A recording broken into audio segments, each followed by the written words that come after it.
the IGC Zurich Chess Challenge started on Wednesday with a Blitz tournament. That is, the players had 4 minutes plus 2 seconds per move for their moves. If they ran out of time, they just lose the game.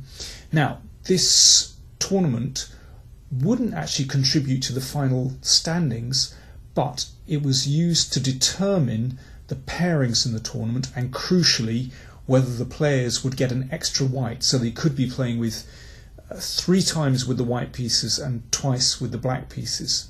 So it was worth doing well in this tournament. Of course, all eyes were on Magnus Carlsen to see how he played in his return to tournament chess after winning the world title. He started with a loss and then 2 draws, so after 3 of the 5 games really languishing at the bottom of the tournament, but everyone was beating everyone else, so he still had a chance if he could get his act together.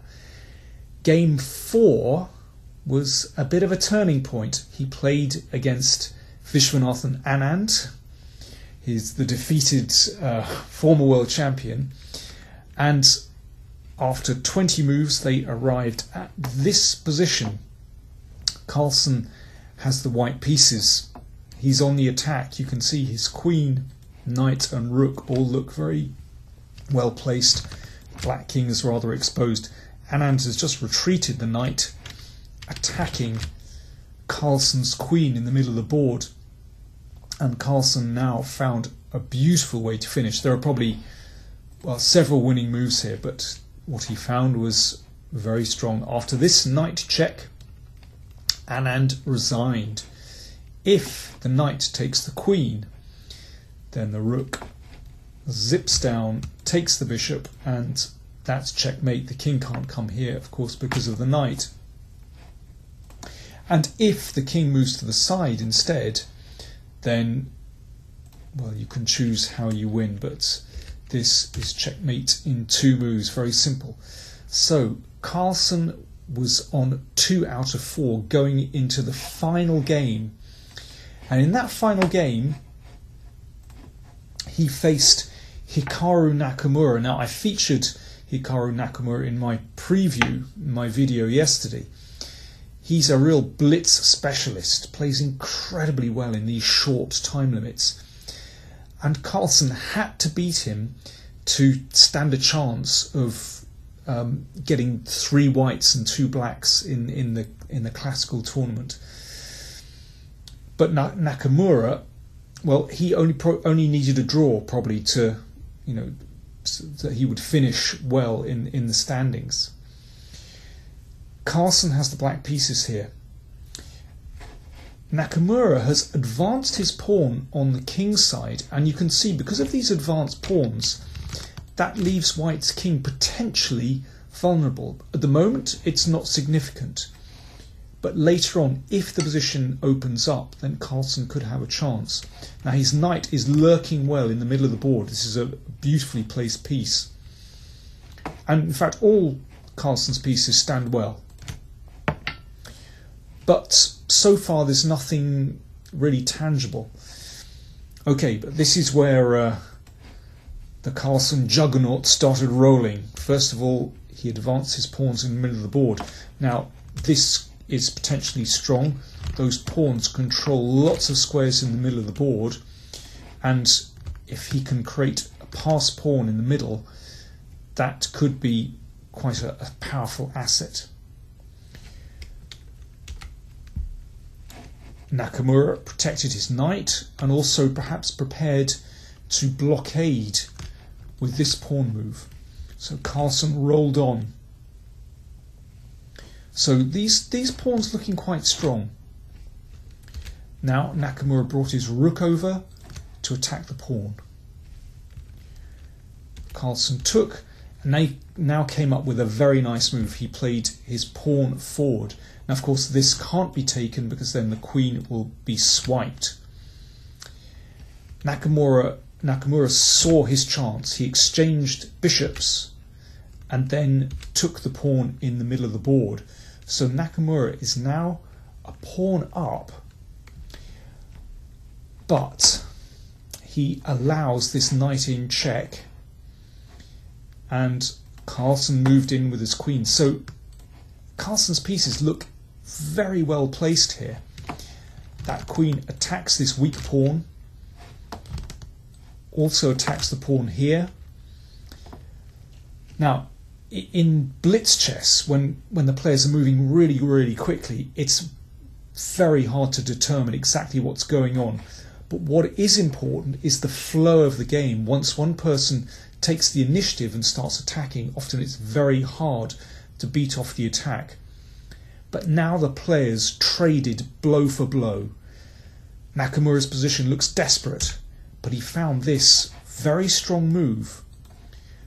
The queen obviously blocks the attack here, threatens to exchange queens, threatens the knight as well. So he's fighting hard. Carlsen swiped this pawn. This looks incredibly powerful. The queen attacks the rook and attacks the knight.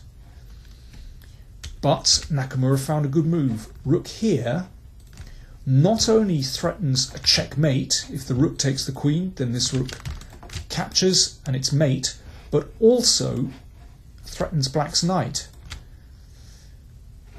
Now, Carlsen could play it safe here. He could take that knight, and that covers this square, and then Nakamura would take this, and probably it's roughly even. But instead, Carlsen found a great idea. He protected this knight with the pawn, but also that gives the king an escape square, so it's no longer mate if the queen comes down. Great idea. So that maintains the knight in this really powerful position, lurking around white's king. And after this, it looks great. But still, Nakamura kept fighting. The knight came in, the queen came here, great move from Carlsen, threatening a checkmate in one move, supported by that knight. Nakamura falls on the defensive, and now another good attacking move from Carlsen, threatening a terrible knight fork, checking the king and hitting the queen. Only one decent move from white, knight here, covering that square. So Carlsen took the rook. Now, if this is taken, then of course it's all over for white. The rook will come down. It must be all over. So, but Nakamura incredibly found a move to fight on.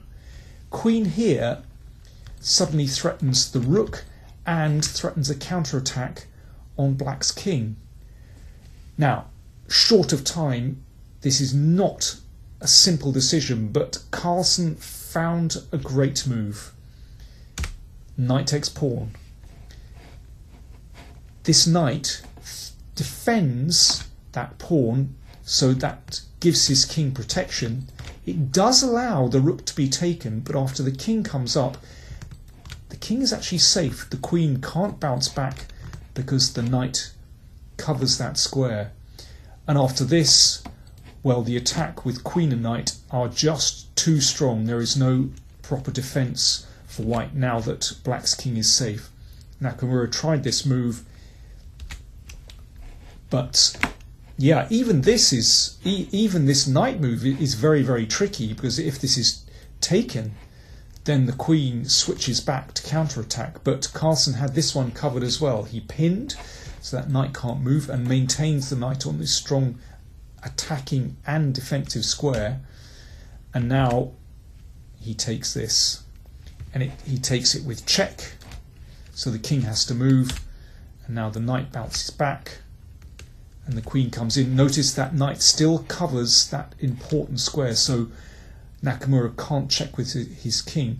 Now in this position, Nakamura resigned. He's a piece down, so Carlsen has an extra knight. The king is still exposed, and this is going to be very easy to win. Actually, a brilliant game. I love the way that the players reacted to each other's attack and counter-attack. Really well played, and well, Magnus pulled through in the end, and after the 5 rounds of the Blitz tournament, he shared first with his big rival Levon Aronian. They shared first with 3 out of 5, so they both have white.